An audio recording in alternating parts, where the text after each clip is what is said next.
L'épisode d'aujourd'hui décrit les événements qui ont conduit au massacre de plus de 25 000 Tutsis à l'église catholique de Kibeho à Nyaruguru.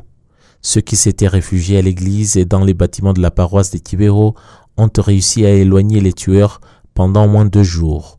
Mais les renforts de gendarmes et des Interahamwe et des secteurs voisins rendirent impossible le combat. L'épisode décrit les massacres dans différentes parties du pays et raconte l'histoire de la trahison aux mains de l'Église et d'autres autorités.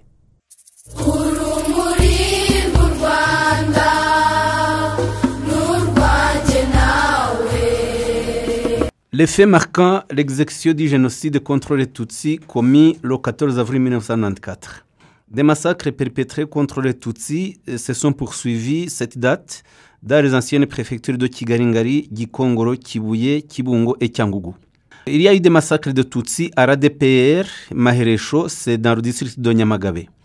Les 13 et 14 avril 1994, les massacres de Tutsis ont commencé à Maheresho, exécutés par des Interahamwe et des gendarmes appelés à cet effet par le bourgmestre Hategekimana Didas de la commune Rukondo, avec la complicité du pasteur Emmanuel Hakizimana qui dirigeait l'église ADPR Maheresho. Ils ont commencé par tuer son confrère Tutsi, le pasteur Evariste Rwabihinda.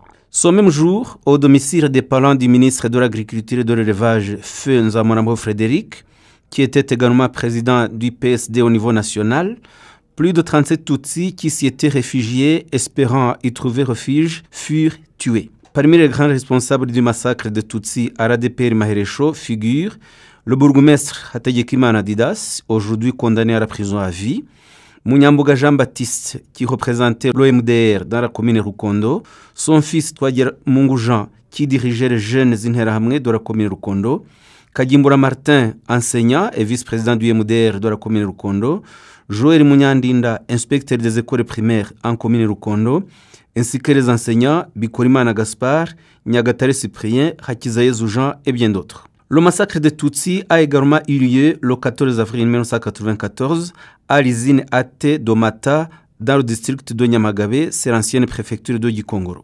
En effet, le 14 avril, les Tutsis qui s'étaient réfugiés à cette usine et d'autres qui habitaient dans les environs ont commencé à être massacrés par des miliciens Interahamwe.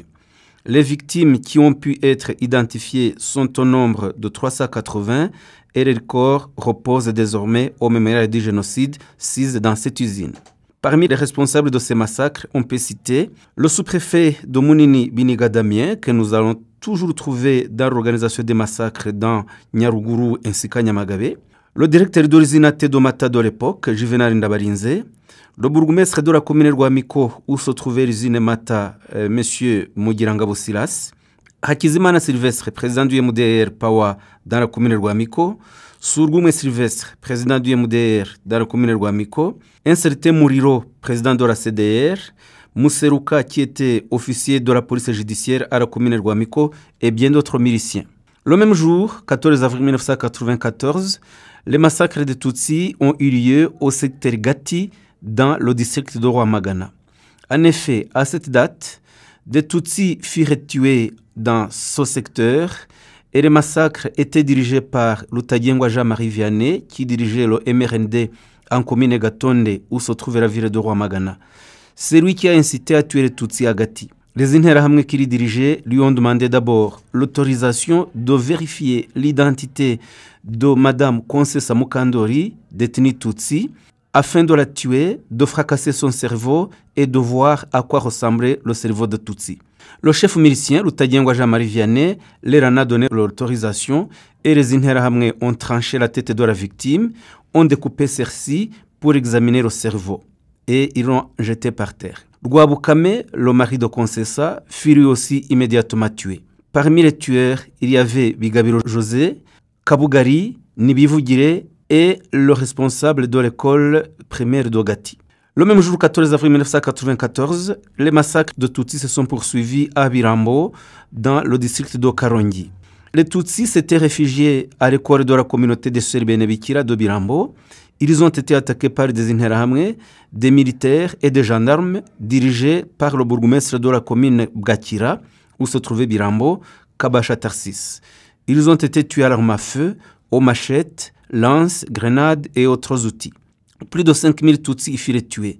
De nombreux corps de victimes furent brûlés à l'aide d'essence et des engins furent amenés pour creuser des fosses dans lesquelles furent ensevelis les corps des victimes près des bâtiments de l'école. Comme les corps étaient devenus trop nombreux, une autre fosse commune fut creusée près de l'école Urumuri et ce sont des véhicules de commerçants locaux qui transportaient ces corps jusqu'aux fosses communes.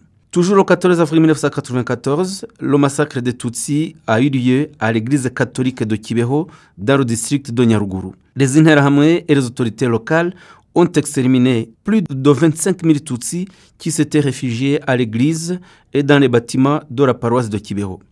Les Tutsis se sont d'abord défendus en utilisant les armes à l'air portées et ont pu repousser l'attaque du 12 avril 1994.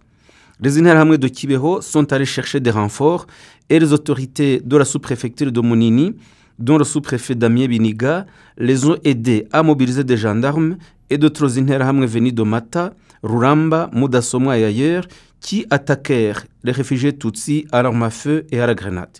L'attaque a commencé à 13h de l'après-midi et a duré jusqu'au soir. L'abbé Pierre Ngoga a demandé aux survivants de ces massacres d'envisager comment fuir au Burundi.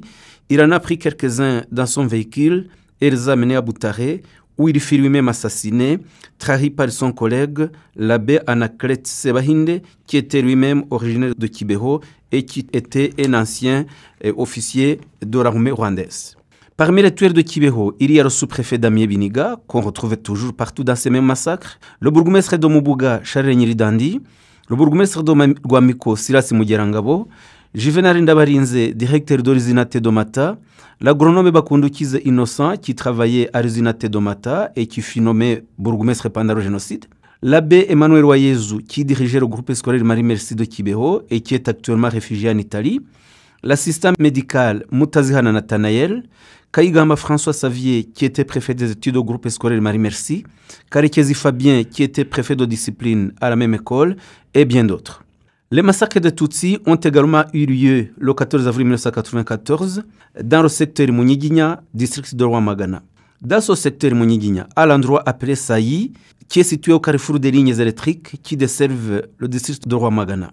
En 1994, l'endroit était fort gardé par des gendarmes. Lors du déclenchement du génocide, les Tutsis de Munyiginya se sont réfugiés à Sayi, espérant que les militaires qui gardaient l'endroit leur assureraient protection. Du 10 au 12 avril 1994, de nombreux Tutsis, dont des femmes et des enfants, s'y réfugièrent et plus de 100 personnes d'entre eux furent tuées ce jour-là. Dans la nuit du 14 avril, les Tutsis qui s'y étaient réfugiés furent donc tués par les mêmes miliciens qui étaient supposés être sur place pour les aider. Le 14 avril 1994, toujours, il y a eu le massacre des Tutsis dans le secteur Kibungo, dans la ville même de Kibungo, actuel district d'Ongoma. Depuis le matin de cette même date, vers 8h, un groupe de tueurs, Interahamwe, armés d'armes à feu et de diverses armes aussi traditionnelles, est entré dans l'hôpital de Kibungo. Ils ont fait sortir ce qui s'y cachait, à commencer par la maternité. Ils les ont fait asseoir en dessous d'un arbre en dehors, à un endroit appelé Muduha, jusqu'à 10h du matin. À cet instant, les Tutsis ne furent pas tués. Leurs tortionnaires voulaient connaître leur nombre exact pour revenir un peu plus tard les massacrer tous. Vers 15h de l'après-midi, les Interahamwe sont revenus.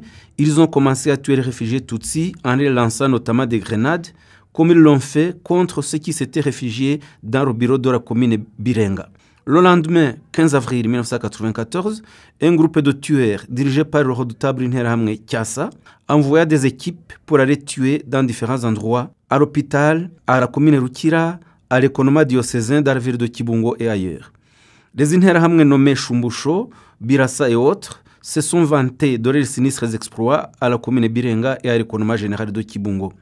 Les Interahamwe ont tué les Tutsis cachés à l'hôpital, dont la prénommée Marie et sa petite sœur Nyirankware, qui sont les filles de Gatare, ainsi que Mukankuranga et beaucoup d'autres qui étaient venus d'Okazo et Karama.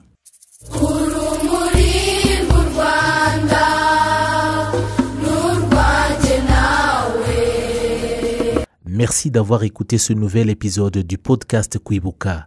Comme toujours, assurez-vous de nous laisser un commentaire sur ce que vous avez aimé sur le podcast et partagez-le avec d'autres personnes qui seraient bien intéressées à l'écouter.